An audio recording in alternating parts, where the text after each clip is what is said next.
बिहार के एक छोटे से गांव में, जहां खेतों के बादल छाते हैं और जीवन साधारण चलता है, रोहित का संघर्ष प्रारंभ होता है। एक गरीब किसान का बेटा, उसके पास न तो बेहतर कपड़े थे और न ही स्कूल जाने के लिए आवश्यक चीजें।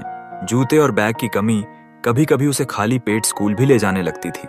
पर उसके मन में जो सपना था, वह उसे हर परिस्थिति से लड़ने की ताकत देता था। अपने माँ बाप को वह जीवन देना जो उन्होंने कभी देखा भी नहीं था। गांव के लोग अक्सर उसकी हंसी उड़ाते थे, मुंह में कहकर निकल जाते थे, किसान का बेटा अफसर थोड़े बनेगा ये। लेकिन रोहित की दृढ़ता और सपने ने उसे उनकी बातों को नजरअंदाज करने की शक्ति दी। उसकी आंखों में एक चमक थी जो उसे हर दिन अपने लक्ष्य की ओर बढ़ने के लिए प्रेरित करती थी। दिन में वह खेतों में अपने पिता की मदद करता और रात में मिट्टी के चूल्हे के पास बैठकर किताबें पढ़ता। कठिनाइयां थीं, लेकिन उसके कदम कभी डगमगाए नहीं।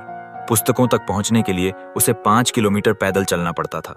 कई बार किताबें खरीदने का पैसा नहीं होता था तो वह दोस्तों से उधार लेता और उन्हें सावधानी पूर्वक वापस करता। उसके प्रयासों की कहानी एक बार फिर कथाओं तक सीमित नहीं रह गई। समय बीतने के साथ मुसीबतें आईं। उसने कई बार असफलताओं का सामना किया, कभी कभी खुद पर भी संदेह हुआ, लेकिन मेहनत और लगन ने एक दिन रंग दिखाया। यूपीएससी का रिजल्ट आया और जब उसने सुना कि उसका नाम AIR 43 पर है तो उसकी आंखों में खुशी के आंसू और गांव के लोगों की हैरानी थी।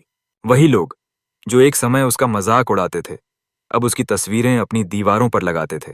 एक IAS अफसर बनने के बाद रोहित ने कहा, सपने बड़े देखो, रास्ते छोटे होंगे तो भी मंजिल जरूर मिलेगी, अगर इरादे सच्चे हैं। उसकी कहानी हमेशा लोगों को प्रेरित करती रहेगी, जो बताते हैं कि कठिनाइयों के बावजूद जब मन में इच्छा हो तो कुछ भी संभव है।